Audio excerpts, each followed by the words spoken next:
अस्सलाम वालेकुम वरहमतुल्लाहि वबरकातुहू।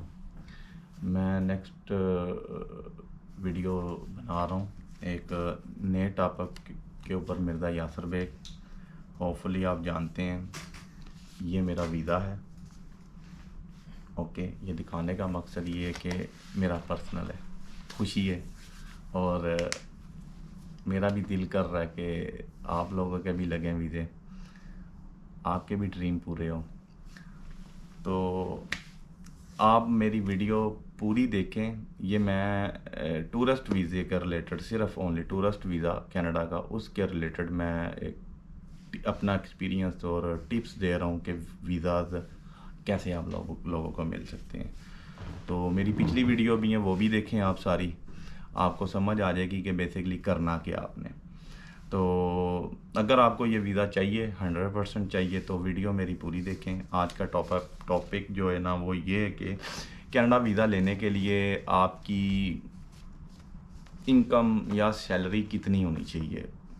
ये सैलरी का टॉपिक है कि आपकी इनकम सैलरी कितनी होनी चाहिए, कि वो मैं अपने एक्सपीरियंस से बता रहा हूँ। तो कुछ लोग तो कहते हैं ना कि वो को कुछ भी हो तो चल जाती है, वो अलग स्टोरी है उनकी, क्योंकि वो एजेंट होती हैं, उनका अपना एक्सपीरियंस है। लेकिन मैं अपने एक्सपीरियंस से आपको बता रहा हूँ, क्योंकि मैंने भी ये यूट्यूब पर वीडियोस देख देख के जो पॉइंट्स मुझे अच्छे लगते हैं वो मैं उठा लेता हूँ, पिक कर लेता हूँ। जो मुझे नहीं अच्छे लगते उसको उनको छोड़ देता हूँ। तो आपको भी अगर मेरा कोई पॉइंट अच्छा लगेगा वो पिकअप करें, अपने माइंड में डालें और आज से स्ट्रगल करनी शुरू कर दें। तो इंशाल्लाह वी होप 200% आपका जो है ना वो वीज़ा, मैं कह रहा हूँ कि वो डन होगा कनाडा का। कनाडा के लिए इनकम, आज का टॉपिक इनकम और सैलरी। इनकम या सैलरी आपकी जो है ना वो कितनी होनी चाहिए अगर आपने कनाडा का वीज़ा अप्लाई करना है। कनाडा के वीज़े के लिए मिनिमम अगर पाकिस्तानी पैसों का हिसाब लगाएं पीकेआर का, तो minimum 1.5 lakh Pakistani PKR rupees से अबव होनी चाहिए। 1.5 लाख पीकेआर पाकिस्तानी अबव होनी चाहिए सैलरी। और इंडियन रुपीज़ के हिसाब में लगाएं तो वो 60,000 पीकेआर से अप होनी चाहिए, 60-70 हज़ार पीकेआर से अप होनी चाहिए मिनिमम। और दुबई का अगर हिसाब लगाएं तो वो 6-7 हज़ार दिरहम से अप होनी चाहिए मिनिमम, एक हैंडसम अमाउंट होनी चाहिए। अगर ये सैलरी मैं बता रहा हूँ, सैलरी भी कर सकते हैं आप, इनकम भी कर सकते हैं। सैलरी अलग चीज़ होती है, वो आप किसी कंपनी में जॉब करते हैं तो वो सैलरी आती है, उस हिसाब से वो सारा सीन होता है। तो अगर आप बिजनेसमैन हैं तो वो आपकी जो इनकम है वो 2 लाख प्लस भी हो सकती है, वो ज़्यादा भी हो सकती है। तो सैलरी पर्सन के लिए तो सिर्फ वो सैलरी अकाउंट की बैंक स्टेटमेंट होगी और कुछ सेविंग अकाउंट की जो है ना वो क्या कहते हैं उसकी वो सीन चलता है। इतनी इनकम होनी चाहिए। और ये इनकम अगर बिजनेसमैन है उसकी भी इनकम इसी तरीके से अकाउंट करती है बेसिकली। उसकी कभी यानी कि 2 अकाउंट्स की होगी इनकम, बिजनेस की और उसकी जो सेविंग अकाउंट्स हैं। तो इनकम बेसिकली ये क्यों चेक करते हैं, क्योंकि कनाडा ये देखता है कि बेसिकली बंदा ये अपने कंट्री में या जिधर भी दुबई में रहता है या सऊदीया में रहता है, इंडिया में है या पाकिस्तान में है, ये कितना वेल सेटल है, कितने अर्न कर रहा है कि ये वहाँ कनाडा जाएगा और ये वापस आएगा, क्या इसमें कुछ स्ट्रॉन्गनेस है। तो ज़ाहिर है कनाडा में जो लोग काम करते हैं बेसिकली जॉब्स कर रहे हैं नॉर्मल, अगर कोई बंदा को जॉब करता है किसी ग्रोसरी स्टोर में या किसी सुपर स्टोर में या हाइपर स्टोर में, तो उनकी सैलरी ज़ाहिर है कोई 2000 कैनेडियन डॉलर होगी। तो वो कंपेयर अगर करें पाकिस्तानी पैसों के साथ, तो इसमें अगर तो पाकिस्तानी या कोई भी बंदा जो टूरिस्ट वीज़ा अप्लाई कर रहा है तो अपने कंट्री में उसकी सैलरी अगर कम है ना, थोड़ी लग रही है, तो उससे वीज़ा जो अप्रूव होने के चांसेस जो है ना वो थोड़े कम हो जाते हैं। थोड़ा सा वीज़ा ऑफिसर को डाउट हो सकता है कि यार अपने कंट्री में ये बंदा कुछ सैलरी इतनी ज़्यादा नहीं ले रहा, कम में सैलरी, ज़ाहिर है उसके बच्चे भी होंगे, बीवी भी होगी। अगर कोई 1.5 लाख रुपया मंथली का इनकम कर रहा है तो नॉर्मल अगर एक्सपेंस भी लगाएं तो 50% 60% एक्सपेंस हो जाते हैं, 70-80 हज़ार PKR हो जाती है।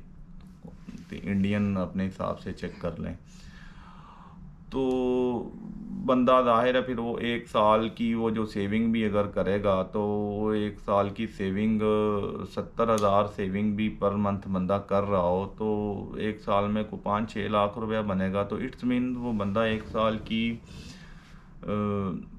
जो उसकी सेविंग है, जो उसने जमा पूंजी कमाई है अपनी, वो विद इन 10 दिन के या 15 दिन के टूर्स के ऊपर वो सारी ज़ाया कर देगा, यानी कि सिर्फ कनाडा जाने के लिए। तो ये एक बड़ा वीक पॉइंट बनता है। मेरा ख्याल है कि बंदे को अच्छा वेल सेटल होना चाहिए। ये मिनिमम मैंने एक अमाउंट्स बताई है। मैक्सिमम अगर देखा जाए आपकी इनकम सैलरी कितनी, मैक्सिमम 4 लाख से 5 लाख जिस बंदे की, 4 से 6 लाख लगा लें, 4 से 6 लाख PKR में जिस बंदे की इनकम या सैलरी है 4 लाख से लेके 6 लाख तक, वो बंदा उसकी बड़ी ही ये एक वीज़ा कनाडा का मिलने में, टूरिस्ट वीज़ा, ये बड़ी स्ट्रॉन्ग चीज़ है। क्योंकि उसमें ज़ाहिर है वो एक्सपेंस तो उसके जो होंगे फैमिली के, वो 1 लाख लगा लें, फिर भी 3-4 लाख रुपया सेव कर रहा है। तो अगर वो 12 मंथ की सेविंग 1 साल की देखें तो उसके पास वो सेविंग बन जाती है तकरीबन 30-35 लाख। तो 30-35 लाख उसके अकाउंट में अगर पड़ा होगा तो वो 4-5 लाख रुपया एक 10 दिन या 15 दिन के कनाडा के टूर पे जाके घूमने के लिए जाएगा। तो वो एक कंसिडर करता है, वीज़ा ऑफिसर को सेटिस्फाई करता है कि ये बंदा जेन्युइन है और वेल सेटल है अपने कंट्री में। कनाडा में इसकी कोई इस तरह की एक्टिविटीज़ नहीं है कि ये कनाडा रुकेगा वापस आएगा, तो वो वीज़ा अप्रूव करने में उसको आसानी होगी। तो ये बड़ा अच्छा पॉइंट होता है। ये चीज़ बेसिकली ये चीज़ देखनी पड़ती है लोगों की। कुछ पाकिस्तान में वो 70-80 हज़ार PKR या लाख भी होती है, तो वो इतनी मेरे हिसाब से वो स्ट्रॉन्ग नहीं है। लोगों के कहने के ऊपर जो है ना, वो लोग वीज़ाज़ अप्लाई कर लेते हैं, लेकिन वो उनको आखिर में रिफ्यूज़ल ही मिलती है। तो आप खुद देखें कि Canada basically paper base visa होता है, इसमें कोई इंटरव्यूज़ नहीं होता। आपके पेपर बोलते हैं कि आपको जो है ना वीज़ा देना है कि नहीं, वीज़ा ऑफिसर यही देखता है। कुछ इन्होंने सिस्टम भी अपने ऑनलाइन लगाए हुए हैं जो डिटेक्ट कर लेते हैं, और डॉक्यूमेंटेशन भी एवरी वेरीफाई होती है, चाहे वो बैंक स्टेटमेंट है, चाहे आपके इनकम जहाँ से आपकी इनकम आ रही है या आपकी सैलरी आ रही है वहाँ से भी वेरीफाई होती है हर चीज़। कोई झूठ वगैरह जो है ना वो तो चलना नहीं है, जो सच है जो हकीकत है वही चलेगी। तो ये थी जो ना बेसिकली चीज़ इनकम के रिलेटेड। तो कुछ लोग पूछते हैं कि भाई आपकी कितनी थी। मैंने वो सारा कुछ अपनी वीडियोस में बताया हुआ है, सब कुछ। आप मेरी पुरानी वीडियोस देखें, वो लंबी हैं लेकिन वो डिटेल्स में हैं। ये वीडियो सिर्फ एक मखसूस किस्म के टॉपिक के ऊपर बना रहा हूँ कि हर बंदे को एक अलग से चीज़ समझ लग जाए कि उसके अंदर, उसकी प्रोफाइल के अंदर कौन सी खामी है, कौन सी कमी है, वो दूर करें। आज से आप स्टार्ट कर दें अपने आप को इम्प्रूव करना, तो नेक्स्ट आप एक फ्यूचर प्लान रख लें जब जिस तरीके से आपने अप्लाई करने हैं।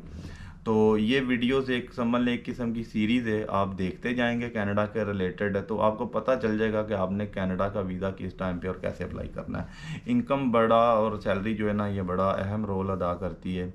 जितनी आपकी ज़्यादा मैक्सिमम होगी उतने आपको वीज़ा मिलने के चांसेस जो है ना वो ज़्यादा अच्छे होंगे। टूरिस्ट वीज़े की मैं बात कर रहा हूँ। टूरिस्ट वीज़ा, क्योंकि टूरिस्ट वीज़ा वो उनके लिए होता है बेसिकली जिनका कनाडा में कोई नहीं है, ना कोई दोस्त है, ना उसके कोई रिलेटिव्स हैं। तो ज़ाहिर उसने घूमने के लिए जाना, तो वो होटल बुकिंग के ऊपर ही जाएगा। तो इसके ऊपर मैं अलग से बनाऊंगा वीडियो। तो टूरिस्ट वीज़ा जो है ना वो ये चीज़ होती है। तो इसके लिए आपकी जो इनकम है वो बड़ी ही स्ट्रॉन्ग होनी चाहिए, अच्छी खासी स्ट्रॉन्ग होनी चाहिए। तो बैंकों में मैनेजर हैं, हाई लेवल की पोस्ट के ऊपर हैं, उनको तो आराम से माशाल्लाह मिल जाते हैं वीज़े अगर वो अप्लाई करते हैं। तो मैं एक आप लोगों के लिए कह रहा हूँ कि आप लोगों के भी ड्रीम है, ये एजेंटों के चक्करों में मत पड़ें जो पता नहीं कितने कितने पैसे मांगते हैं। भाई छोड़ दें, कोई इनकम नहीं चाहिए, कुछ नहीं चाहिए।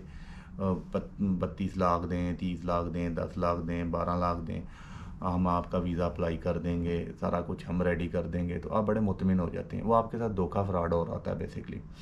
वो आपकी ही 2 नंबर किस्म की डॉक्यूमेंटेशन बनाएंगे और आपके साथ ही जुआ खेलेंगे। वो अगर तो वो तीर निशाने पे लग गया तो फिर भी आप नुकसान में ही हैं, इतने पैसे चले जाएंगे।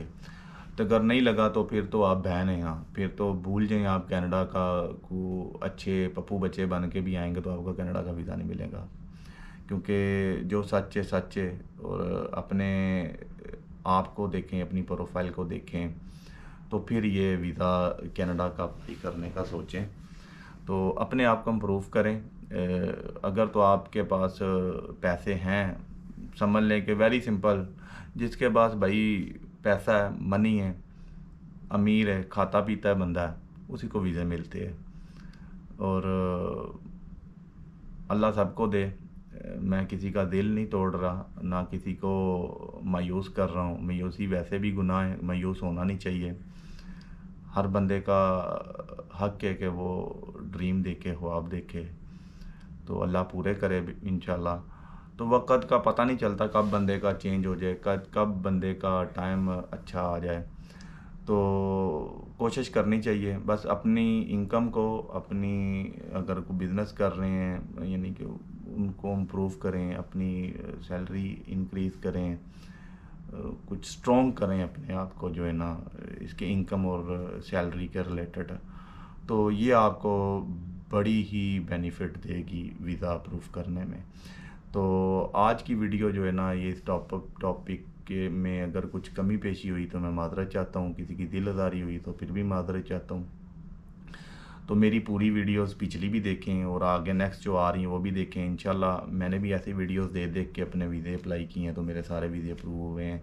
तो मैं आपसे अपना खालिस्तान बिल्कुल शुद्ध प्योर एक्सपीरियंस शेयर कर रहा हूँ, तो आपको फ़ायदा होगा, इससे फ़ायदा उठाएंगे। मैं आपको टिप्स इंशाल्लाह इस तरीके के दूंगा को जो कोई एजेंट या को जो बैठ के दुकानें जिन्होंने डाली हुई हैं वो नहीं आपको देंगे। मैं अंदर की चीज़ें आपको बताऊंगा कि बेसिकली आपको करना क्या चाहिए। तो मेरी वीडियो से ही जो समझदार बंदे हैं वो जो अच्छे अच्छे पॉइंट्स हैं वो उठाएं, अपने माइंड में डालें और एक अच्छे टाइम का इंतज़ार करें और किधर से कौन सी चीज़ स्टार्टअप करनी है वो स्टार्टअप लें। आज से करेंगे इंशाल्लाह 1 साल 2 साल 3 साल 4 साल में आपका ड्रीम पूरा होगा। तो इंशाल्लाह दुआओं में याद रखें और मेरे लिए भी दुआ कर दिया करें। और देखते तो वीडियोस काफ़ी हैं, लेकिन मेरे चैनल को भी थोड़ा आप दबा दें, इसको भी लाइक कर दें, सब्सक्राइब कर लें कि आने वाली वीडियोस से आप फ़ायदा उठा सकें और अच्छी अच्छी इन्फॉर्मेशन आपसे मैं शेयर कर सकूं। मेरी नेक्स्ट वीडियो का जो है ना वो इंतज़ार करें, आपके लिए होपफुली बड़ी ज़बरदस्त होने वाली है। तो इंशाल्लाह आपसे फिर बात होगी। ओके, अल्लाह हाफिज़।